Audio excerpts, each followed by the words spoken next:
ॐ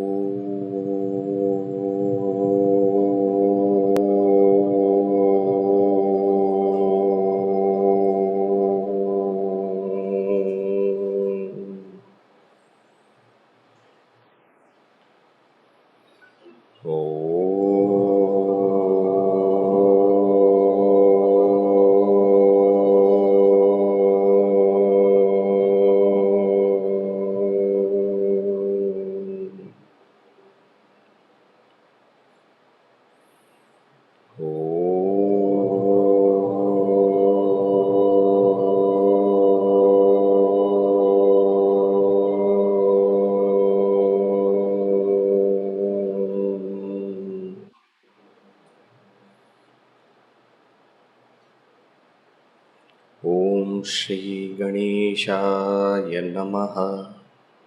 ॐ श्री सरस्वत्यै नमः। ॐ श्री गुरुभ्यो नमः। श्रुतिस्मृतिपुराणानाम् आलयं करुणालयं नमामि भगवत्पाद शङ्करं लोकशङ्करं। समस्तजनकल्याणे निरतं करुणामयं नमामि चिन्मयं देवं सद्गुरुं ब्रह्मविद्वरं। मूकं करोति वाचालं पङ्गुं लङ्घयते गिरिं यत्कृपातमहं वन्दे परमानन्दमाधवं परमानन्दमाधवम्।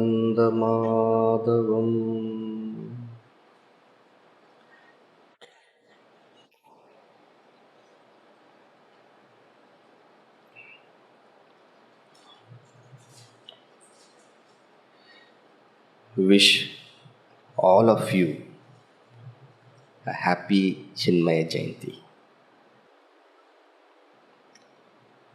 Our Pujya Gurudev, he sacrificed so many things for us. And I think one of the greatest sacrifices he made was to come from the Himalayas. When he could have been so peaceful, just reveling in the ultimate reality within himself, he came down to the plains to meet all of us. To meet all of us means such a good people, no?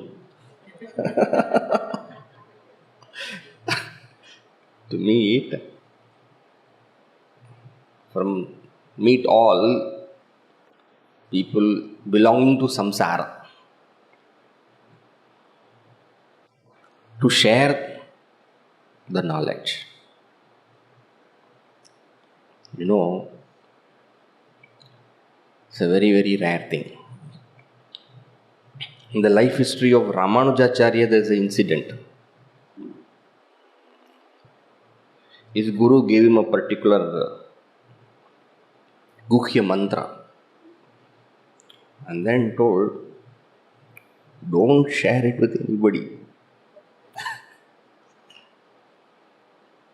and warned him. Whoever gets this mantra goes to Vaikuntha. But if you give it to others, you will go to Naraka. And Ramanujacharya carefully heard that. The moment he came out, he called everybody.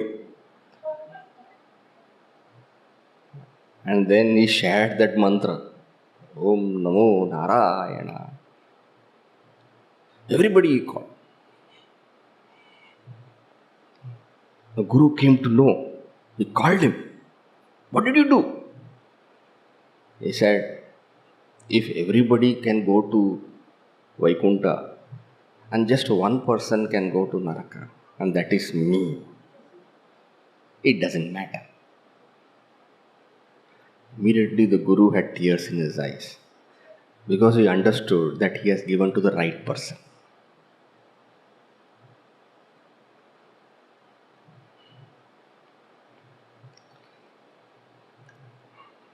Our Pujya Gurudev also, he received this knowledge from Sri Swami Tapovanam. And in the tradition, those ever who received the knowledge stayed back in the Himalayas and went deep into themselves and remained in their self-abidance. Those who received, those who are not having the capacity to receive, they left in between. Our Pujya Gurudev received the knowledge, he made it one with himself, and then he said, I want to go and share. Swami Tapovanji said, to whom? Nobody is interested. Gurudev said, but this is very valuable. This knowledge is so unique that it makes a person fulfilled, complete. And this knowledge, if others also have, no, but if they want, they will come here. Gurudev knew it is not so easy to come here.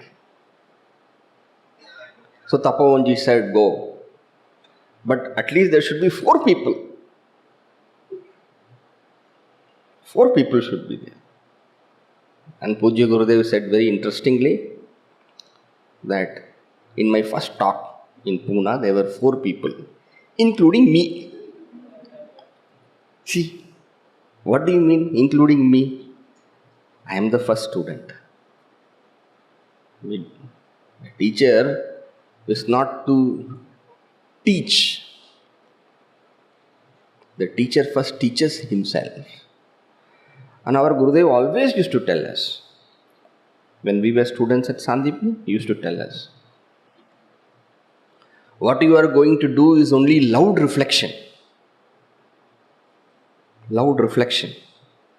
You are going to reflect loudly, and others are going to overhear you. Overhear you. That's why he said there were 4 people, including me. Tapovanji laughed. Go ahead. Because he had found a right student. Pujya Gurudev came to all of us for sharing this knowledge. What we have studied, most of you are not new to Vedanta. You studied. Is there anybody here who is totally new to Vedanta? Just 1 or 2 people.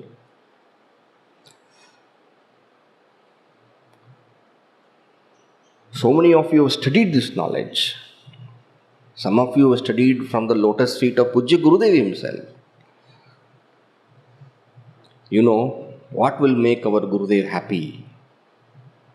What will make our Gurudev happy? You know, is this. If we can also truly imbibe the knowledge, for giving which knowledge he left the Himalayas. If we can also truly imbibe that knowledge, truly imbibe, then that will be our fitting Guru Dakshina to Pujya Gurudev. Shall we all strive for that? Yes. Shall we all?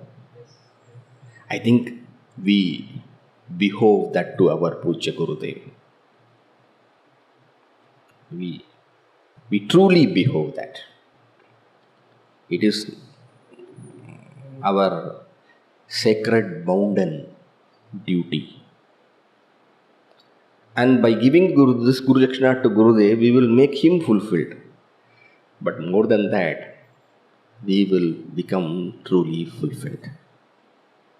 To see us fulfilled is His fulfillment. Okay. All right. So with these few words, let us start this.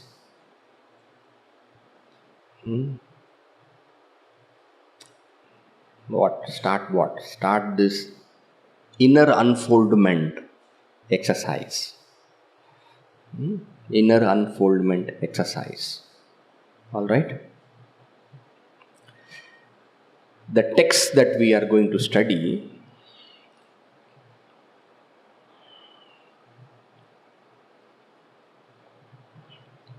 you all know is Amruta Bindu Upanishad. But before we enter into the text, certain basic concepts we have to understand. First, what is Upanishad? This is the first point we need to know. But to understand what is Upanishad, we have to first understand what is Veda. Because Upanishads are part of Veda. Okay? What is Veda? The word Veda comes from the root Vid. Vid means to know. So the word Veda tells you that it is connected with knowledge. When we say connected with knowledge, what we mean is Vedas are means of knowledge. Okay? Means of knowledge. In Sanskrit, for means of knowledge, we have a word. And that word is Pramana. Please note it down. Pramana. What is that word? Please tell me. Pramana. And what does the word Pramana mean?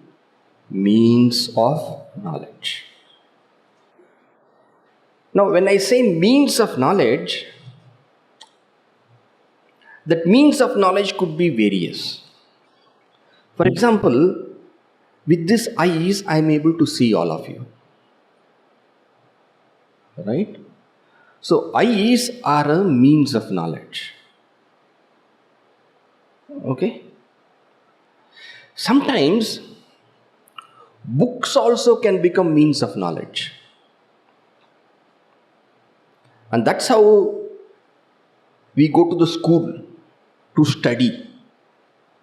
History, we have a history book. Physics, we have a physics book. Chemistry, we have a chemistry book. Right? So, sometimes texts also can become means of knowledge. Because they give you knowledge, therefore they become means of knowledge. But when we say Vedas are means of knowledge, they are means of knowledge for certain specific things. What is the time now? Do you have to go to the Vedas? No. What is the capital of Kerala, state capital? Do you go to the Vedas? That will be silly. No? So Vedas are means of knowledge not for those things what you can find out. Careful. Vedas are not means of knowledge for what you can find out by whatever means of knowledge you possess.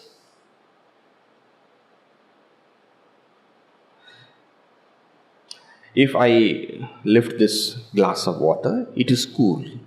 Now, Vedas are not required to tell me it is cool. My skin is sufficient. So Vedas are not means of knowledge for such things what I can comprehend easily. Then Vedas are means of knowledge for what? Vedas are means of knowledge for those things which cannot be comprehended by the instruments of knowledge that I have. So, if I can comprehend something with my eyes, Vedas are not means of knowledge for that. If I can comprehend something with my ears, with my nose, with my tongue, with my skin, Vedas are means of knowledge not for that.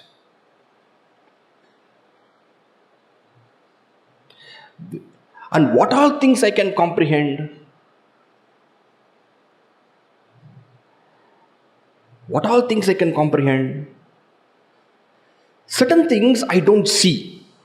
I don't hear, I don't smell, I don't touch. But I can infer. I can infer. A common example, a traditional example also, it communicates straight. I don't see the fire on the mountain. Fire in the mountain, run, run, run. Fire in the mountain, run. I don't comprehend the fire in the mountain, but I see the smoke in the mountain. I see the smoke, but I infer the fire. Alright? So, certain things we can infer. Nobody has seen, those who know some amount of physics and all, nobody has seen a black hole. Nobody has seen a black hole. But we can infer.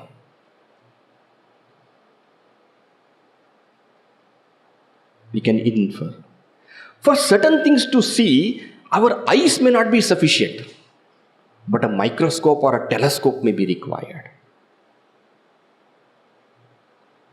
Alright? But those are instruments in our hands, in our realm. But there are certain things beyond the ken of our knowledge. There are certain things beyond the ken of our knowledge, beyond the ambit of our comprehension. With usual instruments. And those things, like what? For example, is there life after death? Is there life after death? Now, whatever logic you may give, whatever thoughts you may share, but they are not 100% complete for you to intellectually say yes. 100%. It may go up to 95%, even 96, 98, 99, but 100% no. Just by logic you can't arrive at it. Because the Vedas have told you are applying your logic to come to it. And you are able to come to it to a great extent, and a little bit, what you do, you use your faith. You remember, please don't think only with respect to Vedas you require faith. All instruments of knowledge require faith.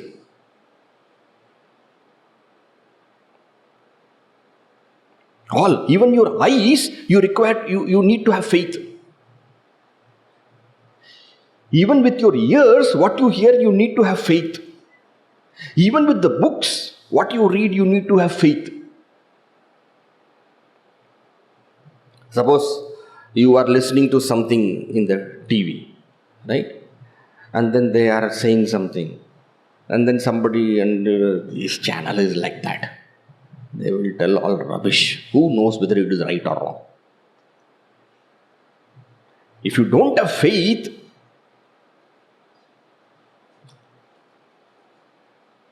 that doesn't work. You don't get to know. Please think. Okay? Now, there are certain things which you see. But if you don't have faith in your eyes, you will not accept it. Suppose somebody has got color blindness, okay, and the person sees, and it appears for that person green, but he knows that I have some color blindness problem. Then he asks, "What is that color?" Then you say, "What is it? You don't understand? That is green." Oh, okay. Why? If you don't have faith in your eyes,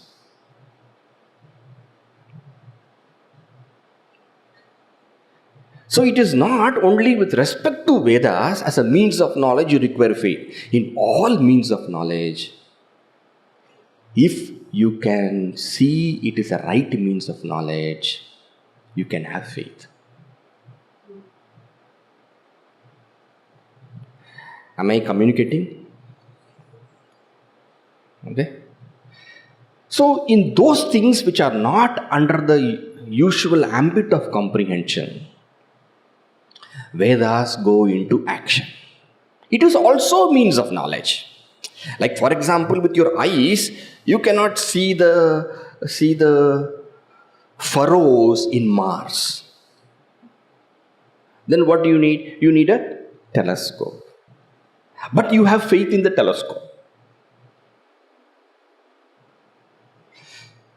Even among our realm, there are certain things for which you need an extra instrument.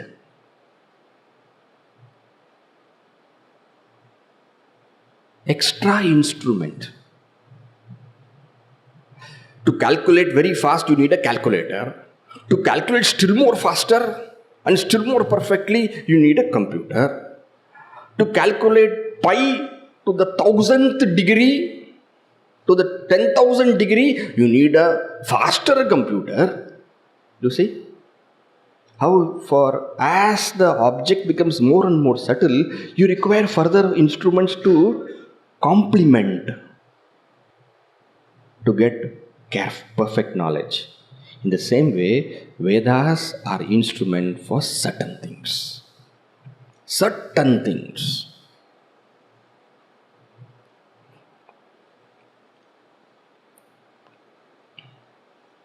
Alright. So just as how I was telling about, is there rebirth? Are there other worlds? Right? What happens after death? Nobody who has died comes and tells you what happens after death. Right? Now, there is one more thing about which Vedas are means of knowledge. These are external things. Death and this and then worlds. And what is that? And that is who you are. Who you are.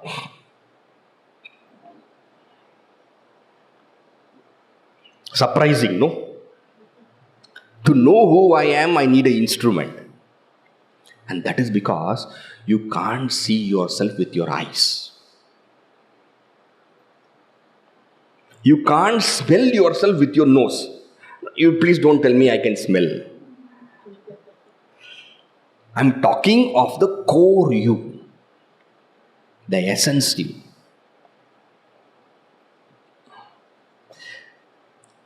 There is an inner consciousness which empowers the senses, which empowers the intellect, our mind, our pranas, the physiological functions. There is an inner consciousness. This inner consciousness is not an object of perception, sensory perception.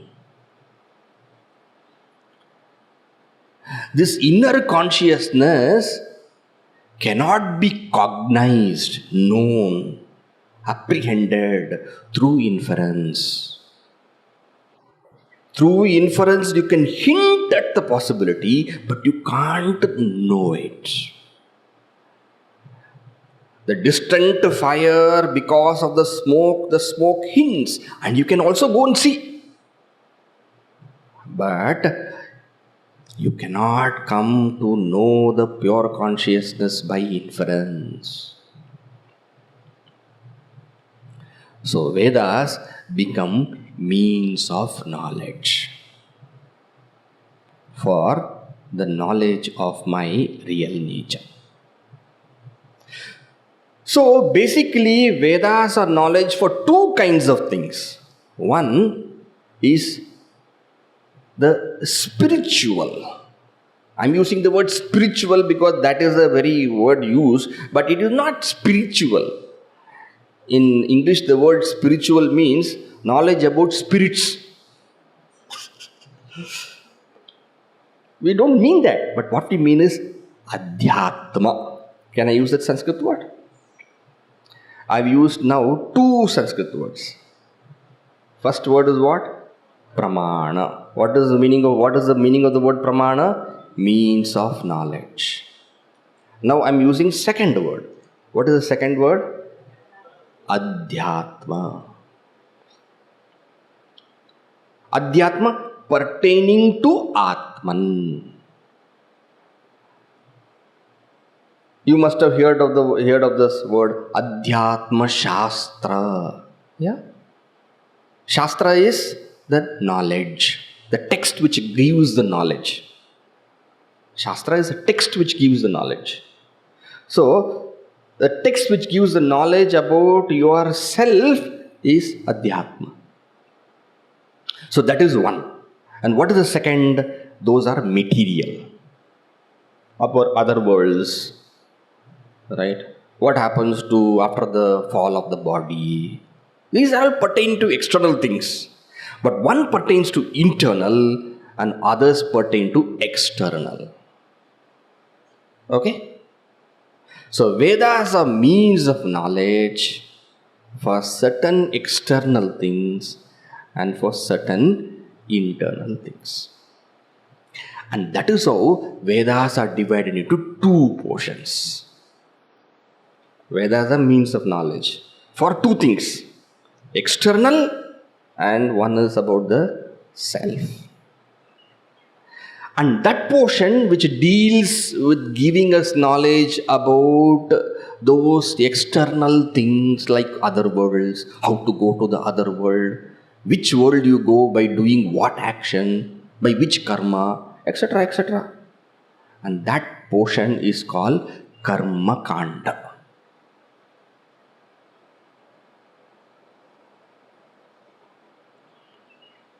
Alright? Karma Kanda. The other portion which deals with the self, knowledge of the self, both of them deals with knowledge, but the other one does not just deal with knowledge, it tells you the action required to go, the action required to accomplish. Not just about this world or that world, it tells you about the action required to accomplish.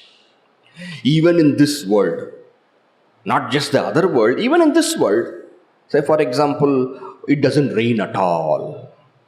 It doesn't rain at all. And then you want to know what is to be done about it. Because you have tried all your best, what more can you do with it if it doesn't rain? Then the Vedas recommend you do this kind of yaga, which is called Kariri Yashti.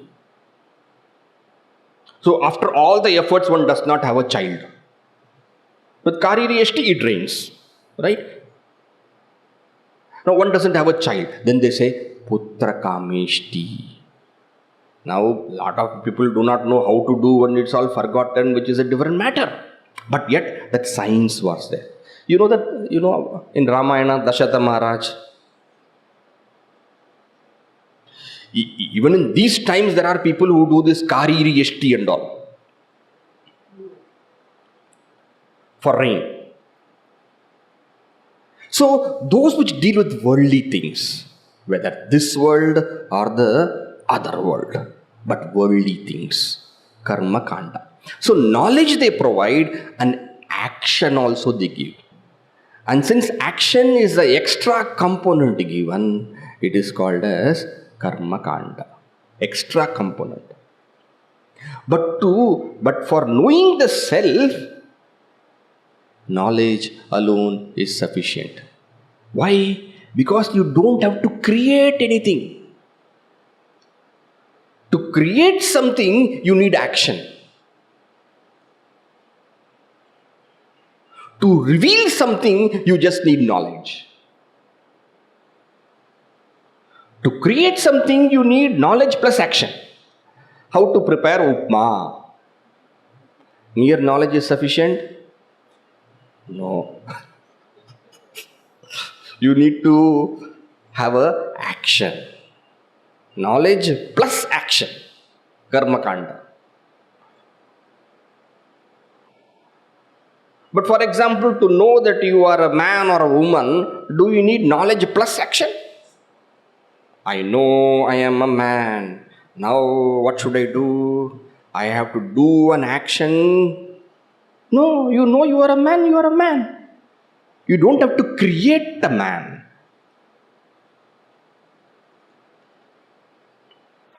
Am I communicating? Please think. Okay? Knowledge to reveal something, knowledge is sufficient. Because it is already there. You don't have to do anything. Before coming here to the class, suppose you have the habit of putting chandan. And fatafat you go, no, it's 6:30, na? 6:30 I have to reach here, 6:30 I have to reach here. So 6:15 you finished your baths, 6:20, 6:25, oh, have I put chandan or not? What do? You just go there, look at the mirror. And if it is there, you don't have to do anything. Correct? To know whether you have put chandan or not, and if there is already chandan, only knowledge is sufficient. Because self is already there. It need not be created. Their rain is not there. You need to create the rain. The other loka may be there, but you need to do an action to go there. But here, self is not somewhere to go to perform an action and reach there. And self is not something to be created like a rain. It is already there. It is already there. Right? And it is not far away from me. Like some loka for which I need to perform an action. And therefore, mere knowledge is sufficient. The section which deals with that is called what? One is karma kanda. This is jnana kanda. Because knowledge alone is sufficient. Why that is called karma kanda? Because knowledge alone is not sufficient.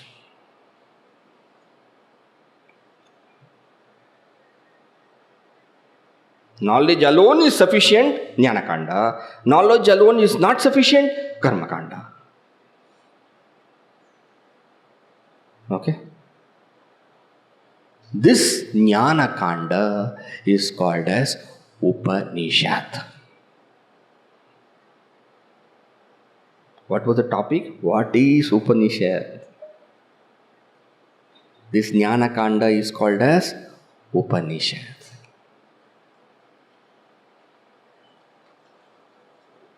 But why is jnana kanda called Upanishad? See, in Sanskrit, every word tells itself. If you know the language, it tells you, it tells what it is. Answers are there in the word. Why it is called Upanishad? Jnana kanda is called Upanishad because, you see, there are three portions in that word Upanishad. Upa, Ni, Sad. Right? Upa, Ni, Sad. Upa, you go to the teacher. Near. Upa means near.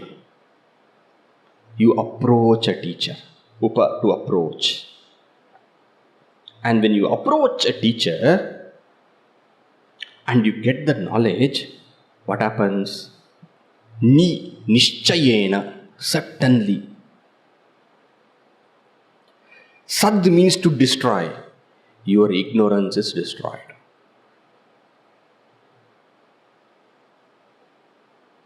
You approach a teacher.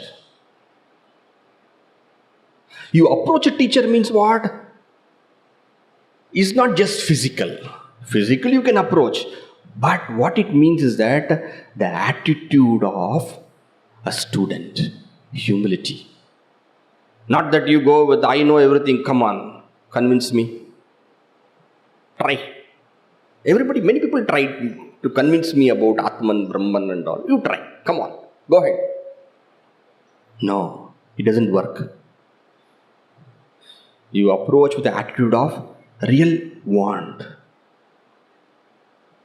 That seeking, that earnestness. And if you go to the teacher and the Shastra, you will certainly get it. Nishchayena. Sad, to destroy. When you approach with the attitude of humility, certainly your ignorance will be destroyed. So the word Upanishad tells you this. So now what did we see? What all words we saw? Pramana. Then what did we see? Adhyatma. Then Jnana Kanda, Karma Kanda. Then Upanishad. Okay? So now we have seen Upanishad. Now the text we are going to study is what? Amrita Bindu Upanishad. So I have to tell you about Amrita Bindu also, correct? Upanishad is what? Upanishad is that which gives you the knowledge about yourself. The means or the instrument that gives you the knowledge about the self. And that is what? The philosophy portion or the Jnana Kanda portion of the Veda. Amrita Bindu is what? Bindu means drop. Drop. Drop means what? It is not a sagara. Not a sagara. Sagara, ocean. It is not an ocean. It is not a lake. That is also big. It is not a, what do you call? A well. It is not a bucket. It is not a mug. It is not a tumbler. It is not a cup. Then what is it? It is a drop. Meaning, if the entire Jnana Kanda can be taken to be a Sagara, Shruti Sagara, right? And in that, if you take certain Upanishads like Brihadaranyaka Upanishad, Chandogya Upanishad, big. How is this Upanishad? It is Bindu. Bindu, a drop. But you should not say, with a drop, what can I do? With a drop, what can I do? At least if a mug is there, I can wash my mouth, at least, wash my hand. If a bucket is there, I can take a bath. If there is a lake, I can refresh myself. If there is an ocean, I can swim. What will I do with the drop? But this drop is Amrita. Nectar. Ambrosia. Ambrosia or Ambrosia? Sia. I have no idea. Whatever it is there, you correct. Ambrosia, I think. It is a drop, but not just a drop of anything. It is a drop of the immortality granting Amrita. And to get immortality, you don't require an ocean of nectar, Amrita. You don't require a lake of Amrita. You don't require a well of Amrita. You require a drop itself is too much. You require a droplet. Alright. So Amrita Bindu Upanishad means what? Yesha Upanishad, this Upanishad, Amritasya Binduhu Iva. This Upanishad is what? Is like the drop of nectar, which is sufficient for immortality. Sufficient for immortality means what? Not that you have to understand this Upanishad and then do something and then you will get immortality. Remember what is Upanishad?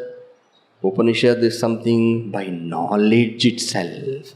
Jnana Kanda is that by knowledge itself will give you everything. So, by knowing this, we will become Amrita. Ready?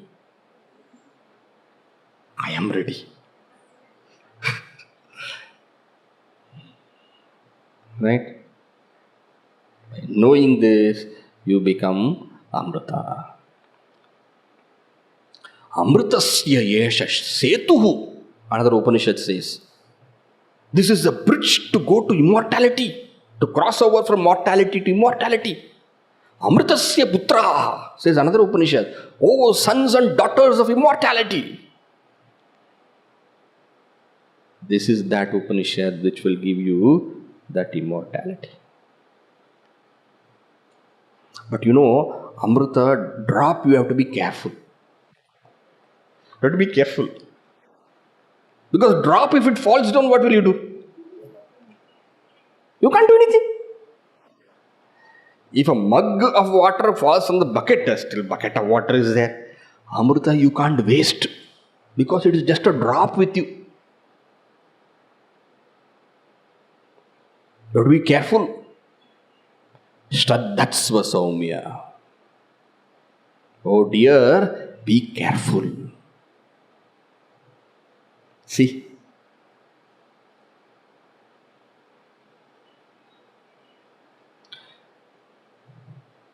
And because it is a drop, you should be careful. And because it is a drop, you can easily have it also. Suppose I ask you, go and drink that ocean of water and come. Will you be able to do it? This Upanishad is very short. How many verses are there? 22 or 21. 22 verses alone are there. Drop. Not thousands, not hundreds, not tens. But 22 verses only are there.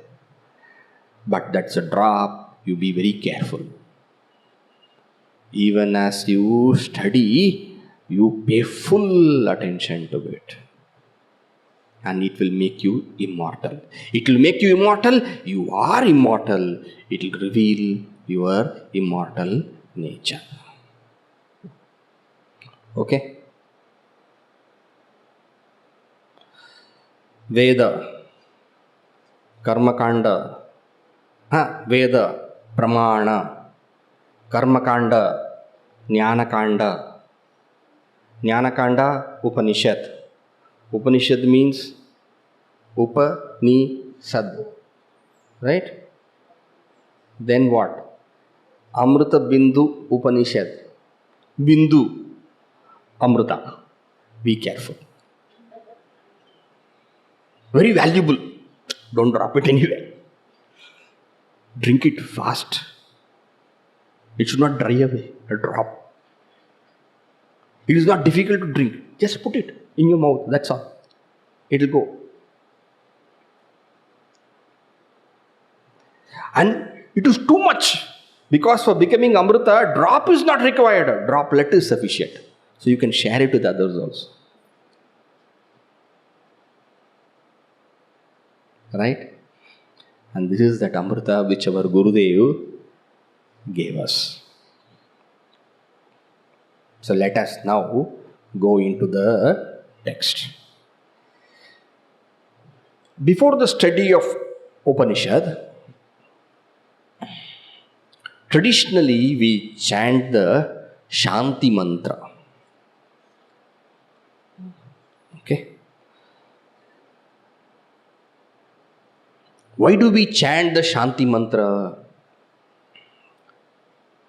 First of all, what is Shanti mantra? Mantra is a chant, but not a chant in the usual sense of the term. The word mantra means mananat trayate iti mantra. Mananat trayate. Trayate is that which protects you. How does it protect you? Mananat. Mananat means to reflect. To reflect means what? When you actually mean what you say. What do you mean when you actually mean what you say? Because when you reflect, you understand. When you understand what you say, you mean. So, this Shanti mantra is not to be chanted mechanically.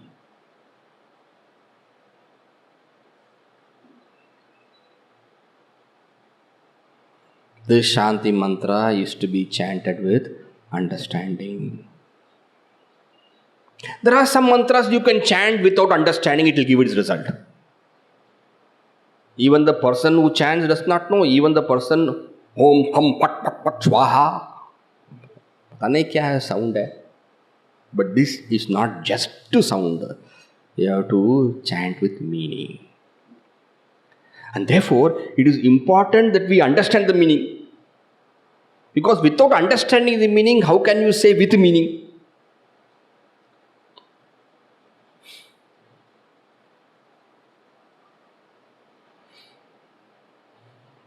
Right?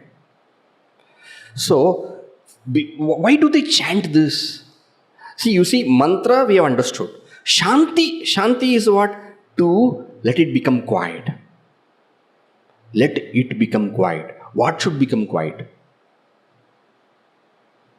Remember, to become quiet is not to put an end to something.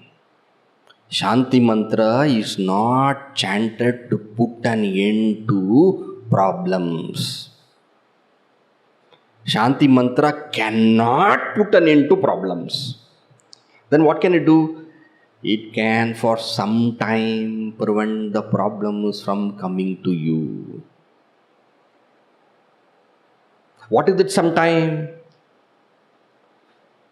When we are studying, we don't want any problems. We don't mind problems. Problems, let they come. I got all the energy to handle them. But now I want a certain peace so that I can really focus on my studies. Problems could be many. External problems. Problems beyond your control. They say, no, Adi Daivika. Adi Daivika is those which are beyond your control. Lightning, thunder, heat, cold, etc., earthquake. Adi Bhautika are external problems caused by other beings. People, animals, etc. People can also cause problem. You don't require a lion to come and eat you up to create a problem. The person in your room who's snoring loudly is sufficient for you to create problem. Adi Bhautika. And I think the greatest of all problem is we are the problem. Correct? One wrong thought can create sufficient problem. One wrong thought. Did I lock my room or not, Swamiji? Why are you asking these questions? This is sufficient to create problem. Did I lock? Not lock. Lock? Not lock. Not lock. 15 minutes of class is gone. How does it matter whether you're locked or not?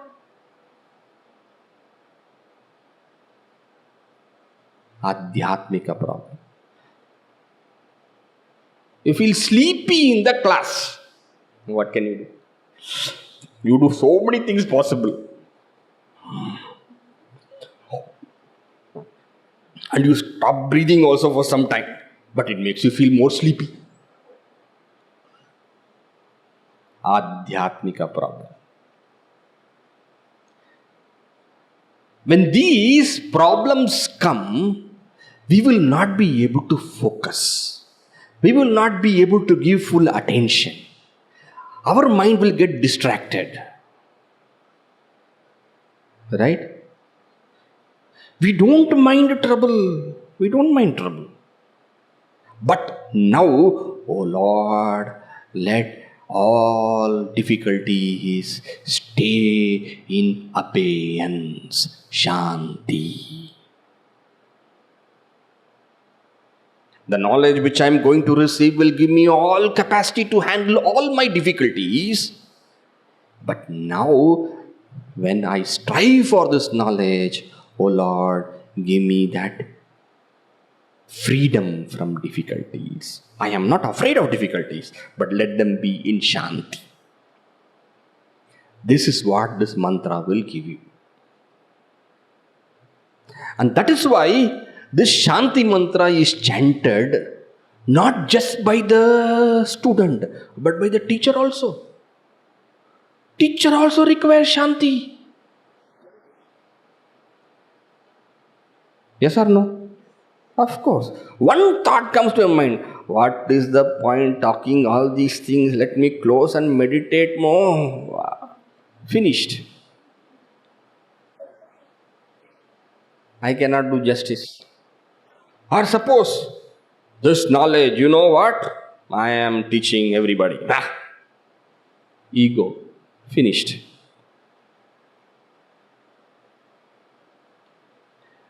Just because I am sitting here and you are sitting there down doesn't mean I know better or anything like that. This is also a way by which I also study. Is it not? A thought in the teacher also. Of course, the teacher also can have Adi Bhautika, Adi Daivika problems. And why the student and the teacher together chant? Because the student chants for the teacher.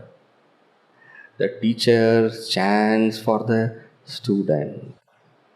And together they chant for each other.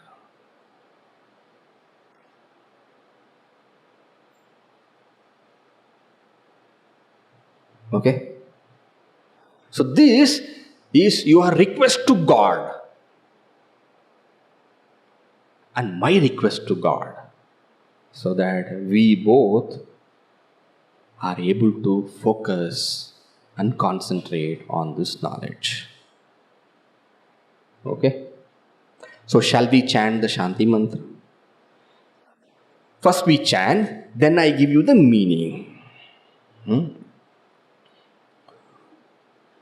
Please open your book, page number 5.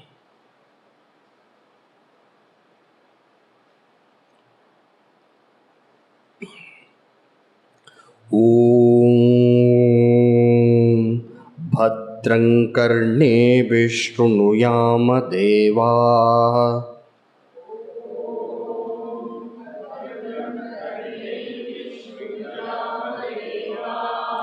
भद्रं पश्येमाक्षभिर्यजत्राः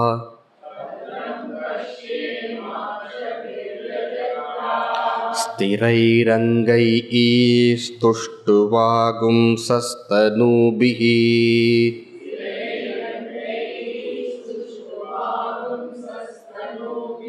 स्थिरैरङ्गैस्तुष्टुवागुंसस्तनूभिः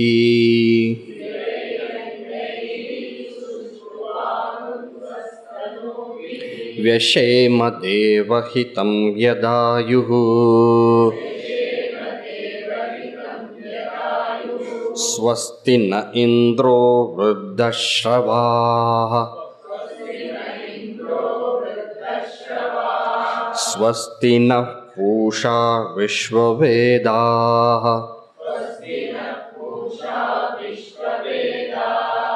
स्वस्ति नस्तार्क्ष्यो अरिष्टनेमिः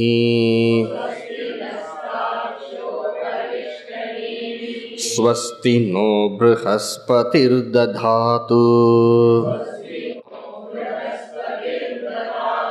ॐ शान्ति शान्ति शान्तिः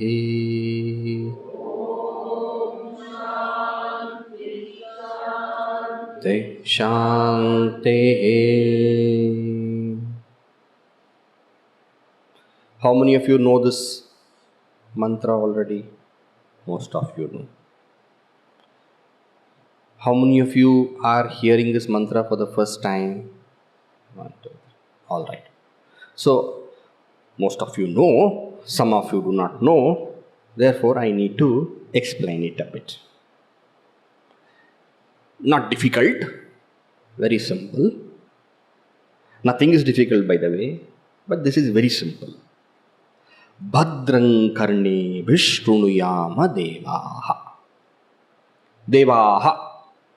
O deities, O cosmic deities, O cosmic deities, Ishvara, the Lord, and his ministerial force, his cabinet, Agni, Vayu, Indra, etc., etc., etc., the cosmic deities. Surya, sun, Surya Devata, the cosmic power behind the sun. And those are visualized as deities. Vayu is wind, the power which makes Vayu blow, move. And that is visualized as a deity, Vayu Devata. Prithvi, earth, the power which enables the earth perform its functions. Everything has got a power, is it not? Our body is there, but behind the body there is a power. The bulb is there, behind the bulb there is a power. The fan is there, which is grass, but behind it there is a power. The same way, this grass world that we see, behind which the powers which make this grass world, this physical world function, those powers, cosmic powers, are called as Deva, deities. Okay? So you are addressing your prayer to the entire cosmos. And what is your prayer? Bhadrang karnebihi shrunuyama. Bhadram pashyema akshibihi. Karna means ear. Aksha means eyes. Through our ears and eyes, we get maximum inputs into our mind.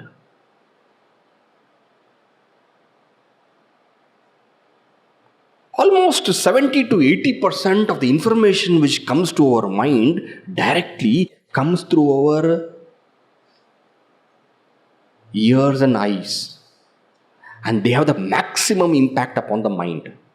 And that is why they have audio visual. Not just audio, visual. Not just visual, audio. Because they impress upon the mind fast.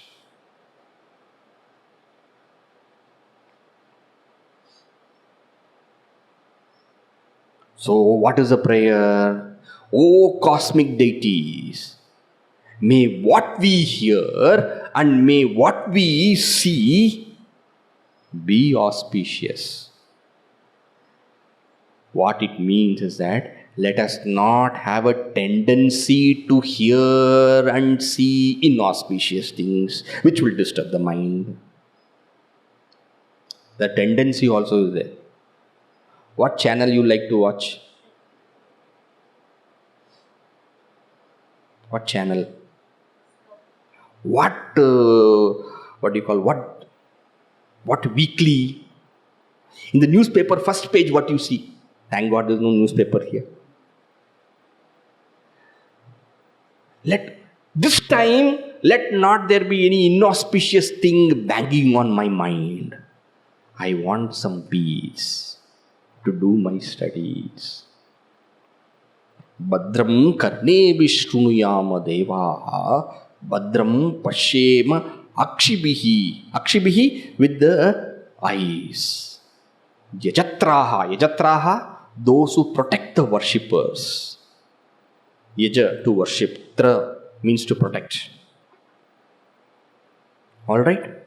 Stiraihi angaihi tuštuvamsaha tanubihi. Stiraihi angaihi.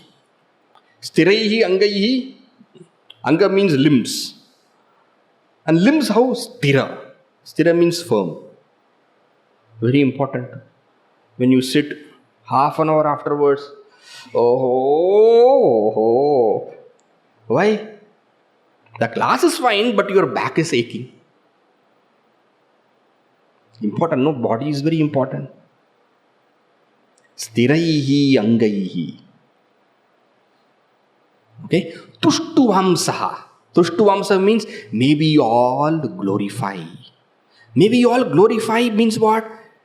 This knowledge that we are gaining, this knowledge, when we absorb, this knowledge is the greatest glorification, is the greatest worship of the Lord.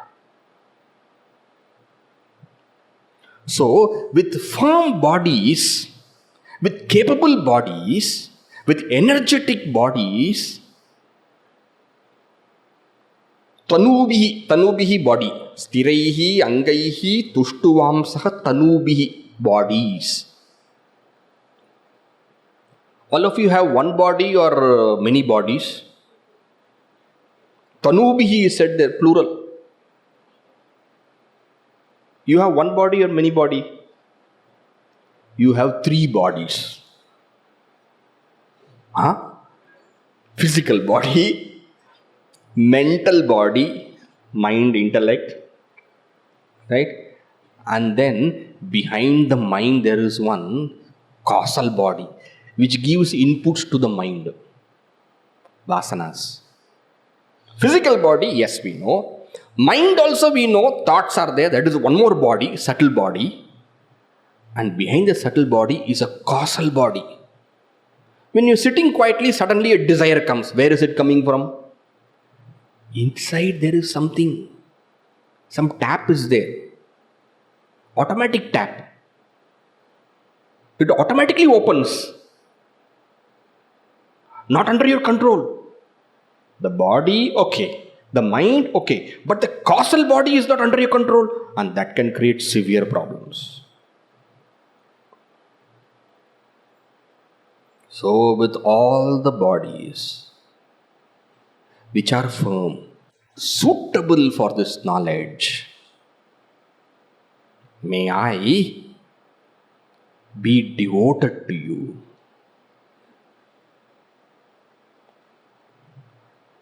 Vyashema devahitam yadayuhu. Vyashema, let it be spent well. Vyashema, let it be spent. How? Devahitam. Devahitam. Devaya hitam. Devaya hitam. Doing good things unto Deva. Deva, higher aims, higher goals.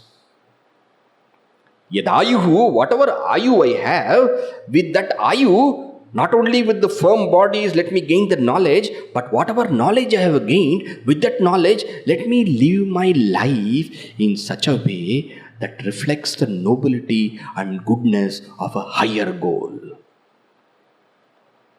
What is the point having all knowledge and living like a silly dog as before? God-like knowledge, dog-like life.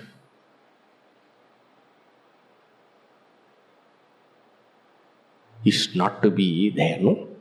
God-like knowledge, God-like life. Deva hitam, God-like life. Meaning, let the knowledge which I have reflect in my life. Otherwise, there's no beauty. Know everything, but behave like Hiranyakashipu talks Vedanta, you know. In the Bhagavata, those of you who heard, Hiranyakashipu talks Vedanta. Kamsa talks Vedanta. Kamsa kills all the small children of his sister, Devaki. And then Vasudeva is sad. He goes and tells, the soul is not born. Soul is immortal. Body only is born. I destroyed the body only. No. That is not Devahitam. Vyashema Devahitam Yadayu. Right? Now, why I am saying all these things, this meaning should also stay in your mind as you chant. What is the first one? Badram karne vishnuyama devaha. Badram pashyema akshibihi chatra. Meaning, let auspicious things impinge upon my mind. And the most auspicious thing which can ever come to you is Vedanta. And that, let it come to me. I may be sitting in the class, but my mind may not be in the session. And then what happens? The Badra doesn't come.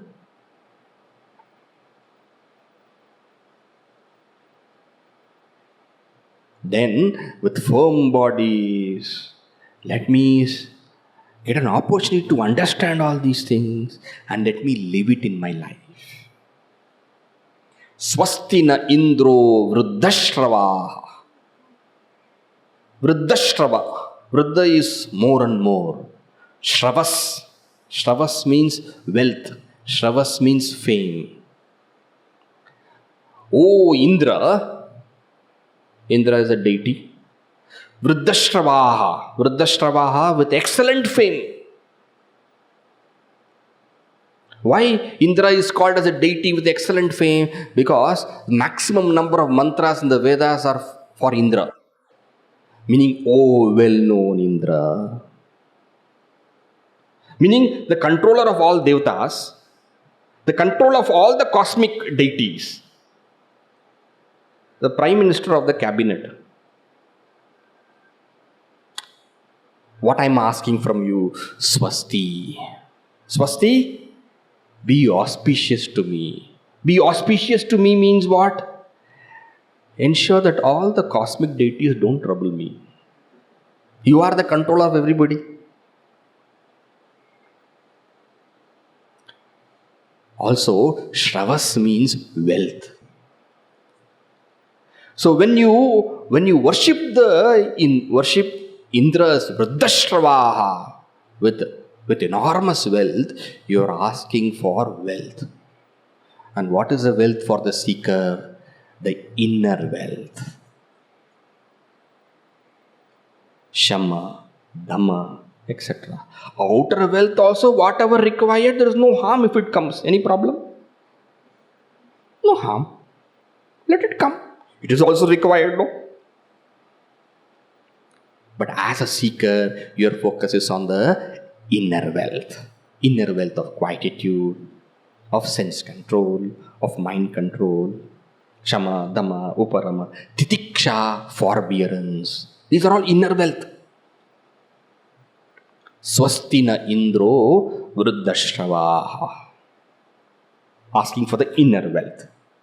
Next, Swastina Pusha Vishwavedaha. Pushan is a name for Surya Devata. Surya energizes. Surya invigorates. It's only the extremely lazy man who can continue sleeping even when the sun has risen. Sun will energize everything. Keep my mind energized. Dhiyo yona prachodayat. So one, inner wealth. From the sun, what are you asking? You're asking for energy and mental vigor. Swasti nastarkshyo arishtanemihi. Tarkshya is a name for Garuda. And from Garuda, Vishnu's Vahana, another cosmic power, what are you asking? Swasti, auspiciousness. But what kind of auspicious you are asking? That is indicated by the adjective which goes for Tarkshya, the Garuda. What is that? Arishtanemihi. Arishta means what is painful for you. Nemi means chakra. Chakra. So Arishtanemi means what? May you kill. Chakra either kills. May you kill all that is Arishta for me, painful for me. And what is painful for a seeker? The mind not listening, even though you know this is the right thing. That is the greatest pain. You know this is the thing to be done, but the mind is not listening. Put an end to it. Arishtanemihi. That is your enemy, Arishta, Shatru. You see how beautiful. Next is what? Swastino Brihaspati Dadatu. Brihaspati, the Guru of the Devatas. Guru of the Devatas.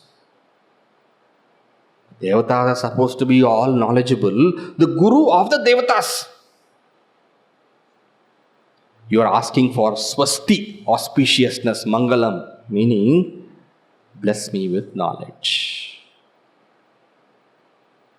So what are the things you are asking? Bless me with inner wealth in general, inner wealth in particular.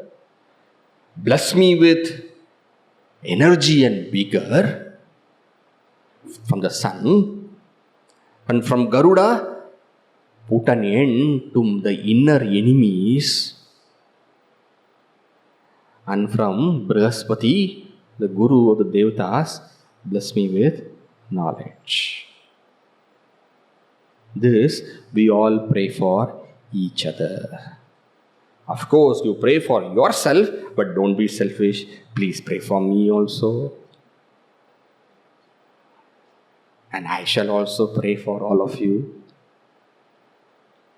In this way, the teacher and the student, both of them together chant the Shanti mantra, so that this knowledge is bright. This knowledge is well learned. So shall we chant this together?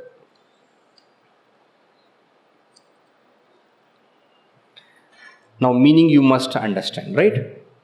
And this we will be chanting in before every session. So every session the meaning should be also remembered. Why? It is a mantra.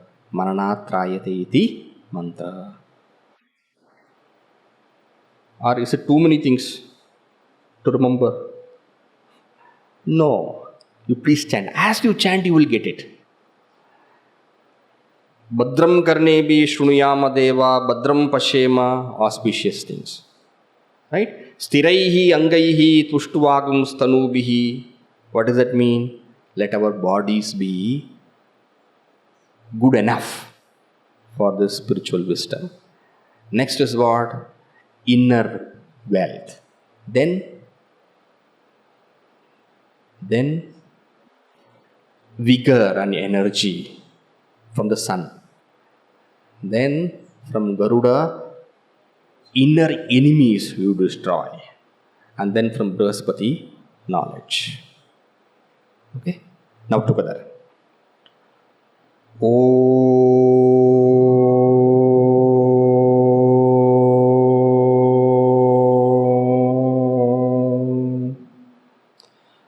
Bhadram karne vishrunuyamadeva भद्रं पश्येमाक्षभिर्यजत्राः स्थिरैरङ्गैस्तुष्टुवागुंसस्तनूभिः व्यशेम देवहितं यदायुः स्वस्ति न इन्द्रो वृद्धश्रवाः स्वस्ति नः पूषा विश्ववेदाः स्वस्ति नस्तार्क्ष्यो अरिष्टनेमिः स्वस्ति no बृहस्पतिर्दधातु।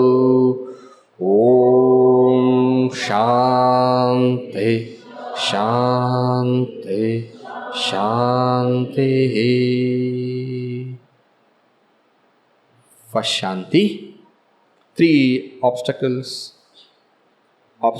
from within, obstacles from outside, obstacle from beyond our control. Let all of them be Shanti. You all wait. Later on you can come to me. Now wait. Wait for how many days? Till 12th. Afterwards you come.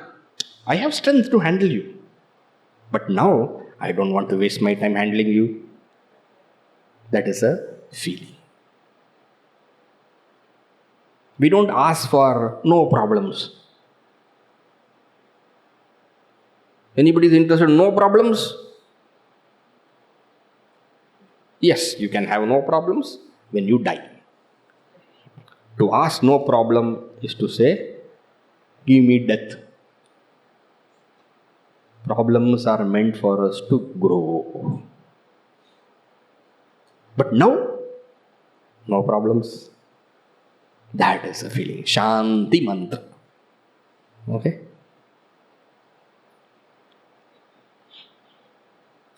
So this much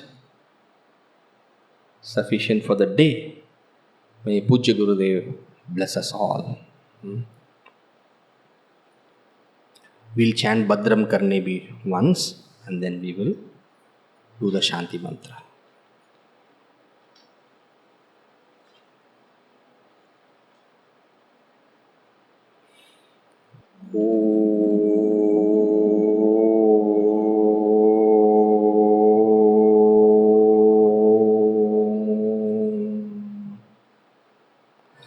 भद्रं कर्णेभिः शृणुयाम देवाः भद्रं पश्येमाक्षभिर्यजत्राः स्थिरैरङ्गैस्तुष्टुवागुंसस्तनूभिः व्यशेम देवहितं यदायुः स्वस्ति न इन्द्रो वृद्धश्रवाः स्वस्ति नः पूषा विश्ववेदाः स्वस्ति नस्तार्क्ष्यो अरिष्टनेमिः स्वस्ति नो बृहस्पतिर्दधातु।